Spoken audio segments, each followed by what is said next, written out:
이번 시간에는 본격적으로 데이터 과학을 엔트리를 통해 활용하는 방법을 배워볼 거예요. 데이터 사이언스. 대략적으로 설명은 들었지만 정확히 뭔지 감이 오지 않죠? 사실 여러분은 일부 학습한 바 있어요. 당장 6학년 1학기에 수학 시간에 배웠었죠? 1학기에 배웠던 내용들입니다. 어떤 내용이 데이터 과학의 내용과 겹치는 것 같나요? 데이터 과학이 정보를 수집하고 가공하는 일련의 활동을 가리킨다 했었죠? 다 생각해 봤나요? 데이터 과학과 관련된 내용은 바로 5단원의 여러가지 그래프 단원이었습니다.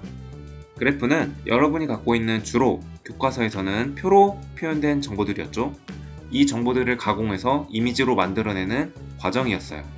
지금까지 학교에서 배웠던 그래프들은 그림 그래프, 막대 그래프, 꺾은 선 그래프, 띠 그래프, 원 그래프일 거예요.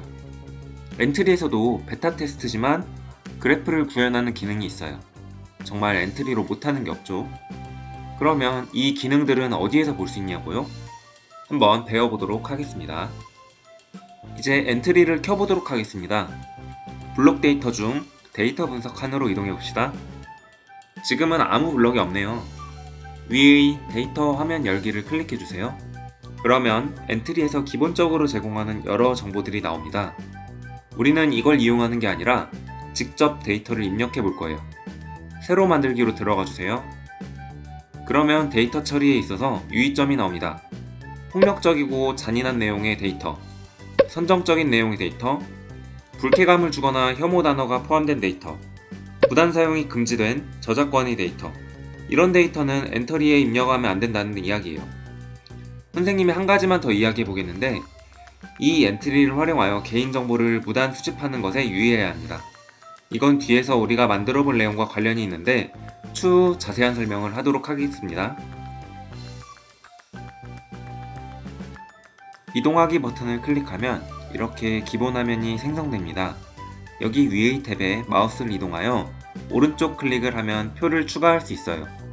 여기 열 추가하기를 클릭하면 오른쪽으로 한 줄이 생기죠. 일단 확인을 눌러주면 열이 생겨요. 아래쪽으로도 칸을 늘리고 싶으면 이쪽에 오른쪽 클릭 후 추가하기를 누르면 아래로 쭉쭉 늘어납니다. 그런데 여기 위의 값들은 이름을 바꿔줄 수 있지만 세로 부분은 변경할 수가 없습니다. 이제 직접 데이터를 입력해 볼 건데요. 화면에 보이는 문제는 여러분의 교과서의 그래프 단원에서 나온 문제 중 하나입니다. 여기에서 이 표를 그대로 엔트리에 입력해 보겠습니다. 앞의 내용을 참고하여 직접 입력 후 진행해 보세요.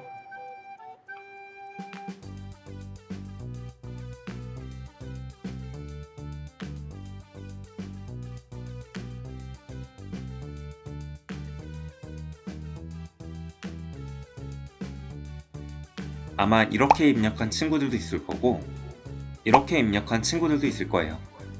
둘 중에 어떤 게 알맞게 입력한 것일까요? 올바르게 입력한 건 바로 이거예요. 왜냐하면 세로 부분은 정보들의 개수, 가로 부분은 이 각각의 정보들의 속성을 의미하는 거기 때문이에요. 우리가 그래프를 만들어서 비교해 보려면 정보가 여러 개가 있어야 되는데 이 표로는 정보의 개수가 한 개밖에 들어있지 않기 때문에 지금 상태에서는 사용할 수 없습니다. 반면에 이 표에서는 1번부터 5번까지 정보가 있어서 엔트리가 정보 간의 비교를 할 수 있어요. 조금 복잡해지는데 일단 지금은 이 표의 표현 방법이 맞다라는 정도만 알고 있으면 됩니다. 표를 아래의 표에 맞게 고쳐서 입력하고 다음 내용으로 이동하겠습니다. 위의 저장하기를 눌러주고 차트로 이동해 보겠습니다. 여기 더하기 버튼을 눌러보면 표현할 수 있는 그래프의 형태가 나옵니다. 우리에게 가장 친숙한 막대 그래프부터 만들어 보겠습니다. 아래쪽에 가로축의 값을 정하라고 나오는데 두 값 중 하나를 선택하라고 하네요. 우리가 원하는 표현값이 무엇이 되어야 하나요? 학생수를 표현하고 싶은 거죠. 즉, 표현값은 학생수가 들어가야 합니다. 전시관별 학생수 하면 우리가 예상했던 막대 그래프가 나오네요. 마우스를 가까이 하면 세부적인 값까지 아래에 나옵니다. 이제 여러분이 원그래프와 꺾은선 그래프를 만들어 보세요. 만들어 보면 각각 어떤 식으로 표현되는 걸 확인할 수 있습니다.